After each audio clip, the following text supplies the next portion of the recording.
गांव में राजू नाम का कुम्हार रहा करता था। वह बड़ा ही ईमानदार था, लेकिन उसे बुरे कामों की लत लग गई थी।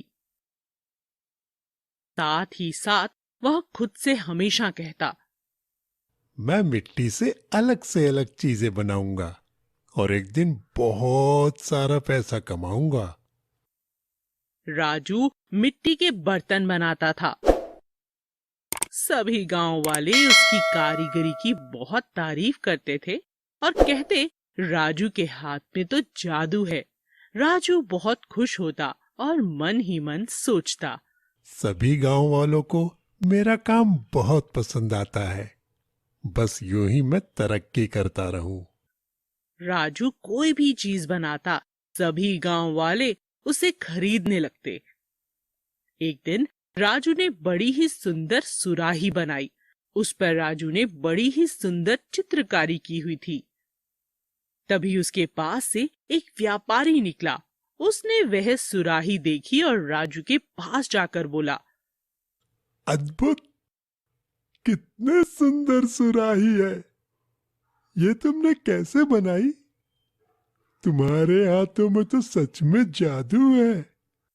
धन्यवाद दोस्त, ये तो मेरा काम है। ये सुराही तुम मुझे दे दो। दोस्त, ये लो, ये तुम ऐसे ही ले जाओ, मेरी ओर से तोहफा है। नहीं नहीं, इसमें तुम्हारी मेहनत है। व्यापारी ने राजू से सुराही ले ली और बदले में ढेर सारी सोने की मुद्राएं दे दी। व्यापारी वहां से चला गया। राजू खुश होकर कहने लगा, अरे वाह, इतने सारे सोने की मुद्राएं!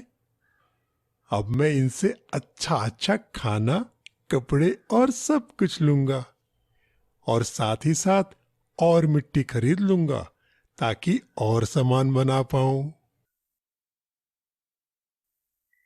एक दिन राजू कुछ काम कर रहा था। जैसे ही वह उठा, जोर से एक घड़े से जा टकराया। ये क्या हो गया?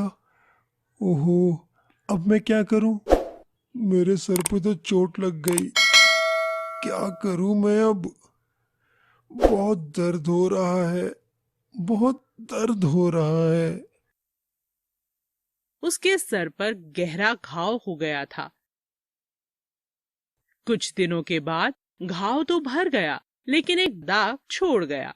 अब राजू मन ही मन सोचने लगा, ये क्या? मेरे सर पे तो गहरा घाव हो गया। अब ये दाग जाएगा भी कि नहीं? इस घटना के कुछ सालों बाद उस गांव में अकाल पड़ा। रोजी रोटी की तलाश में वहां के लोगों को गांव छोड़कर किसी दूसरे राज्य में जाना पड़ा। कुम्हार भी अन्य लोगों की तरह अपना गांव छोड़कर दूसरे राज्य की तरफ चल पड़ा। कहाँ जाऊं? हाँ, एक बार राजा के महल जाकर देखता हूं। क्या पता मुझे वहां कोई काम मिल जाए। कुम्हार बड़ा भाग्यशाली था और उसे राजा के महल में नौकरी मिल गई। वह बहुत खुश हो गया। धन्यवाद भगवान जी, आज आपकी कृपा से मुझे राजमहल में नौकरी मिल गई। कुम्हार महल में भी अलग अलग तरह के बर्तन बनाता, उसमें चित्रकारी करता और राजमहल में भी सब उसकी अनोखी चित्रकारी देखकर हैरान रह जाते। राजू के हाथों में तो जादू है। बिल्कुल, राजू के हाथों में तो वाकई जादू है।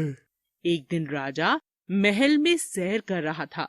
राजा कुम्हार के पास गया और कहने लगा, वाह, कितनी सुंदर चित्रकारी करते हो तुम। तुम तो मिट्टी से बनी चीजों में भी जान डाल देते हो। धन्यवाद महाराज। राजा उस कुम्हार की कुछ ज्यादा ही इज्जत करता था। कुछ समय बाद कुम्हार के पद में भी तरक्की हुई और वह राजा के दरबार में एक सम्मानित दरबारी बन गया। अपने बड़े हुए ओहदे और बढ़ी हुई इज्जत से कुम्हार भी काफी खुश था। एक दिन पड़ोस के राज्य ने उस राज्य पर आक्रमण कर दिया। राजा ने कुम्हार से कहा, हमें लगता है हमारी सेना का नेतृत्व तुम जैसे वीर पुरुष को करनी चाहिए। जाओ और सेनापति का पद संभालो। अभी इस राज्य को तुम्हारी सख्त जरूरत है। ऐसा सुनकर कुम्हार ने बताया, महाराज, मैं तो एक मामूली सा कुम्हार हूं, मुझे लड़ना नहीं आता। तो तुम्हारे सर पे ये निशान कैसा, जैसे किसी लड़ाई के हो? महाराज, ये तो मिट्टी का घड़ा बनाने के बाद मैं उस पर गिर गया था, तो ये निशान पड़ गया। राजा को अपनी भूल पर शर्मिंदा